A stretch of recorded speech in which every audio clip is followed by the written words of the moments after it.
Merci beaucoup, Monsieur le Président. Merci pour vos propos liminaires et pour vos premières réponses. Moi, je souhaitais vous poser deux grandes questions. La première, c'est une remarque. Ce matin, en vous écoutant, on voit des progrès, des améliorations, des bonnes volontés. En tout cas, c'est exprimé comme tel. Mais le sentiment que j'ai, là, je m'exprime à titre personnel, c'est qu'on est encore dans une sorte au milieu du gué en termes de modèle et d'ambition. On reste sur la logique avec les bilans des émissions de gaz à effet de serre, etc. Donc quelque chose qui s'intègre un peu aux logiques économiques, mais qui reste encore un peu extérieur, alors que, en tout cas, moi, c'est le sentiment que j'ai eu depuis le début de notre mission d'information avec beaucoup d'acteurs économiques.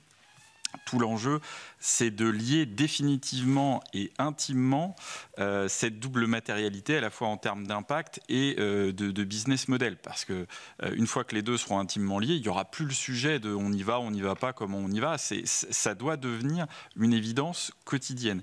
Et la plupart, la très grande majorité des responsables que nous avons rencontrés dans le domaine économique en sont tout à fait convaincus.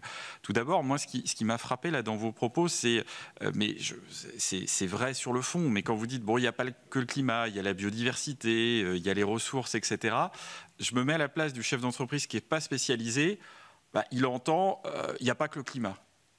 Il entend qu'il n'y a pas que le climat. Et déjà là, en termes de lisibilité, c'est pas simple quand derrière, nous, on va, je pense, dans notre rapport d'information, mettre des lignes claires. Le cap clair, c'est déjà pas simplifier les choses. Il faut traduire la complexité de la réalité. Mais si on commence à dire, il n'y a pas que, il y a aussi ça, il y a ça. Alors, première remarque des chefs d'entreprise, c'est dire, on ne s'y retrouve pas, on ne comprend pas. Donc, je pense honnêtement que sur la logique de résilience climatique, il faut l'affirmer comme le chapeau de fait. Et on sait très bien que les enjeux de biodiversité, de ressources sont aujourd'hui intimement connectés. Mais dans notre discours, je pense qu'il faut qu'on soit beaucoup plus clair. Sur les BGS, de la même façon, vous disiez là, 43% des entreprises là, qui ont réalisé leur BGS. Beaucoup nous disent en effet que c'est pas simple. Il va sans doute falloir, enfin en tout cas moi c'est ce à quoi j'appelle, le fait de pivoter le modèle vraiment pour qu'en fait demain on n'ait plus à faire des BGS, que ce soit intimement dans la logique économique. On a parlé, on a eu des témoignages dans le cadre des auditions sur la facturation climat, on a parlé aussi de dividendes climat, etc. Parce que autrement, les uns les autres vont nous dire on n'a pas les outils, on n'a pas les modèles, et puis chacun y va de son diagnostic avec les bureaux d'études, etc. Et donc on n'avance pas. Et puis l'autre point sur l'intro, et après je pose mes questions, c'est sur l'exemplarité de la puissance publique. Parce que là, on parle des entreprises et c'est très bien. La puissance publique au sens large, État, collectivité, doit être au rendez-vous. Et aujourd'hui, quand même, assez largement, on a le sentiment que ça n'est pas tout à fait le cas, que ce soit sur la commande publique, sur l'efficacité des aides, à la fois les subventions, les niches fiscales, donc ça rejoint mes questions posées notamment par ma collègue Lauriane Josande, sur la pertinence du cadre réglementaire. Honnêtement, les témoignages qui nous sont rapportés, c'est qu'aujourd'hui, on a un cadre réglementaire, un cadre d'aide financière qui sont calés sur le monde d'avant.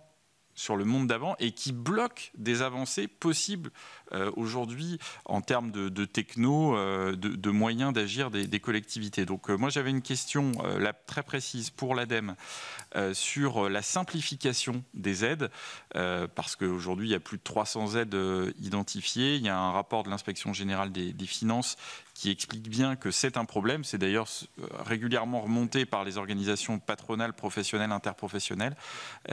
Simplification, lisibilité, on nous a parlé d'aides qui concernaient quelques entreprises avec un effet de saupoudrage. Donc est-ce que là, on peut justement massifier, comme vous l'évoquiez, l'articulation avec BPI France ? Nous allons les recevoir prochainement, mais là aussi dans le rapport de l'IGF, c'était un point important, parce que ce que beaucoup de chefs d'entreprise nous disent, on est disponible, on est volontaire, mais il faut nous aider aussi financièrement.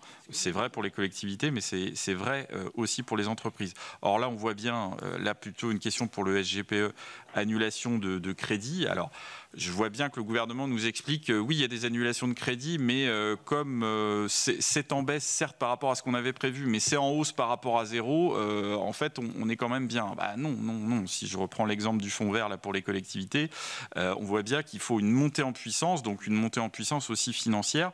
Donc comment demander aux entreprises de s'engager davantage alors qu'on voit bien que l'État a quand même le pied sur le frein. On a le rapport Pisani-Ferry qui est clair là-dessus. On a des banques qui sont parfois réticentes à accompagner les entreprises.